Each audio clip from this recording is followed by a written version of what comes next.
Assalamualaikum warahmatullahi wabarakatuh. Apa kabar anak-anakku kelas 8? Semoga kalian semua dalam keadaan sehat walafiat dan tidak kurang suatu apapun. Oke, untuk pertemuan kali ini kita akan membahas budidaya satwa harapan. Apa itu satwa harapan? Yuk kita mulai belajar satwa harapan. Oke, sebelumnya kita pahami dulu kompetensi inti kita. Kompetensi dari pembelajaran ini adalah memahami dan menerapkan pengetahuan faktual, konseptual, dan prosedural berdasarkan rasa ingin tahunya tentang ilmu pengetahuan, teknologi, seni, dan budaya. Yang selanjutnya adalah mengolah, menyaji, dan menalar dalam ranah konkret, yaitu menggunakan, mengurai, merangkai, memodifikasi, dan membuat. Dan juga dalam ranah abstrak, yaitu menulis, membaca, menghitung, dan menggambar sesuai dengan yang dipelajari di sekolah dari sudut pandang teori. Kemudian kompetensi dasarnya adalah memahami komoditas ternak kesayangan, kelinci, hamster, burung, ayam hias, reptil, kucing, dan lain-lain. Kemudian menentukan komoditas ternak kesayangan yang dapat dikembangkan sesuai dengan wilayah setempat. Indikatornya adalah setelah pembelajaran ini kalian diharapkan yaitu mampu menyebutkan jenis satwa harapan, sarana budidaya, dan teknik budidaya satwa harapan. Lanjut materinya, jenis satwa, kemudian sarana budidaya, dan teknik budidaya. Apa sih satwa harapan? Satwa harapan merupakan jenis satwa yang memiliki potensi untuk budidayakan. Potensi ekonomi tentu saja yang memiliki potensi ekonomi yaitu untuk mengisi waktu luang tetapi juga menghasilkan uang. Ternak yang dipiara itu ada ketentuannya. Misalnya salah satunya adalah siklus hidupnya pendek, jadi nggak terlalu lama sampai bertahun-tahun. Yang kedua, jarang terserang penyakit, jadi dia emang tahan. Yang ketiga, harganya cukup terjangkau, dan yang penting adalah mudah beradaptasi. Itu kalian kalau ingin memelihara satwa harapan harus diperhatikan hal-hal seperti ini. Kita lanjut. Apa saja jenis satwa harapan? Jadi yang disajikan ini tidak semua hanya yang biasa kita budidaya. Meskipun ada juga yang tidak disebutkan di sini tapi banyak di lingkungan. Yang pertama adalah cacing tanah. Cacing tanah sepertinya geli. Cacing tanah dapat hidup bila mendapat oksigen. Meskipun dalam tanah dia dapat oksigen, air, pakan, dan suhu yang cocok. Cacing tanah ini membuat lubang menembus kedalaman dan mencampur bagian bawah dengan bagian atas. Nah, yang penting di sini adalah cacing tanah itu kotorannya mengandung nitrogen, yaitu merupakan unsur hara yang sangat bermanfaat untuk tanaman. Makanya tanaman ada cacing biasanya akan sangat subur. Caranya adalah dengan kotoran cacing tanah akan mengikat partikel-partikel tanah menjadi agregat-agregat yang sehingga struktur tanah menjadi lebih baik. Yang kedua adalah jangkrik. Jangkrik binatang kecil warnanya hitam rata-rata, ada yang coklat, ada yang hitam. Nah, ciri fisiknya adalah bentuknya rata dan memiliki sepasang antena. Antenanya fungsinya adalah untuk mengindra dan untuk mengenali daerah sekitar. Nah, ada jenis Gryllus tetaclus dan Gryllus mitratus yang dibudidayakan untuk pakan burung dan ikan. Nah, burung ini biasanya katanya kalau makan jangkrik itu suaranya bagus dan rajin berkicau. Kemudian ikan yang sering dikasih makan jangkrik salah satunya adalah arwana. Kalau arwana makan jangkrik biasanya tubuhnya menjadi bagus dan motifnya kelihatan indah gitu, berkilau. Yang selanjutnya yang ketiga adalah lebah madu. Kita tahu madu sangat bermanfaat untuk tubuh terutama untuk imun, menjaga kedaya tahan tubuh. Nah, ini biasa dihasilkan dari lebah madu. Nah, lebah madu ini termasuk serangga sosial, di mana hidupnya dia selalu berkoloni. Selain lebah madu yang dihasilkan madu, dia juga menghasilkan larva lebah.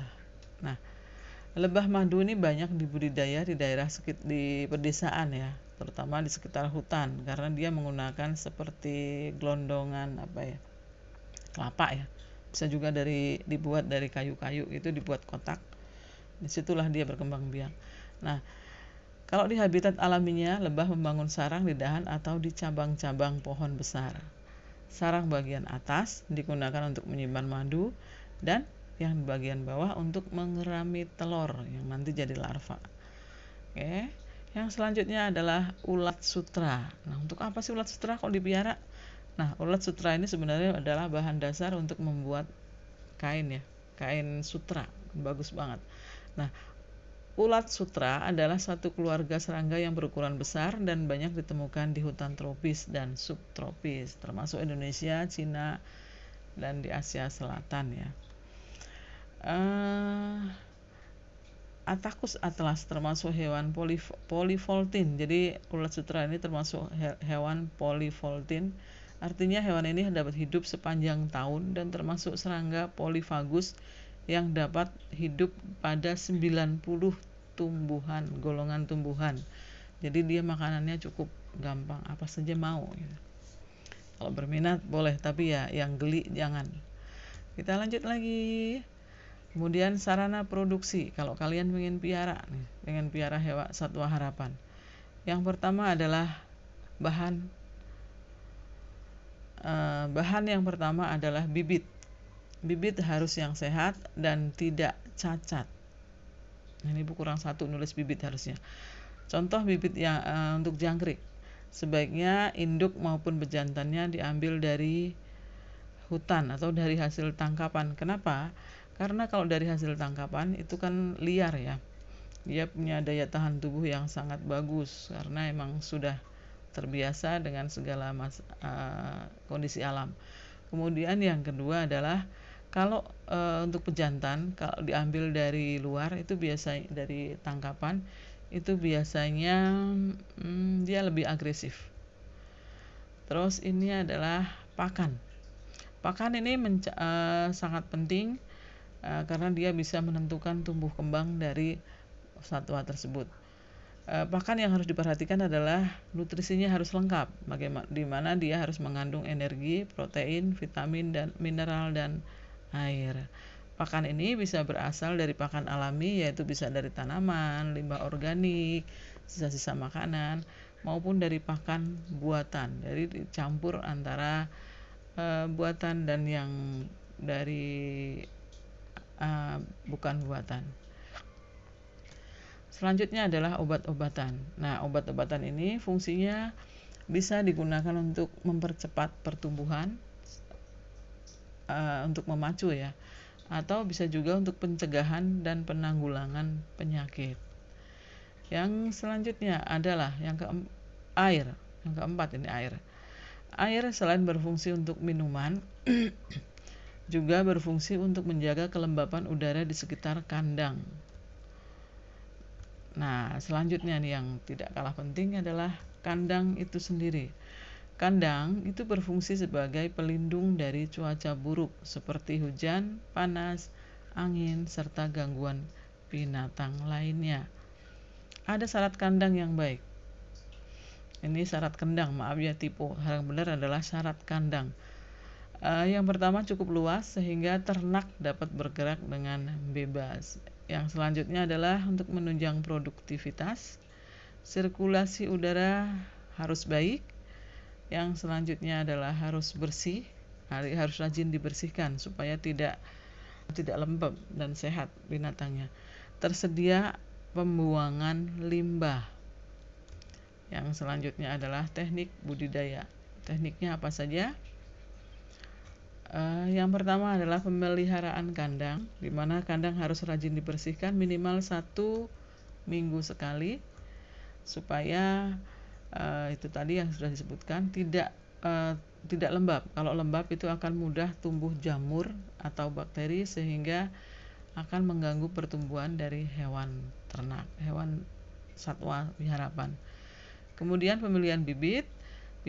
Bibit harus mempunyai sifat unggul dan mewariskan serta memenuhi persyaratan tertentu untuk dikembang biakkan. Calon bibit yang baik dapat diketahui dengan melakukan seleksi. Misalnya seleksi individu bisa dilihat penampilan fisiknya seperti apa.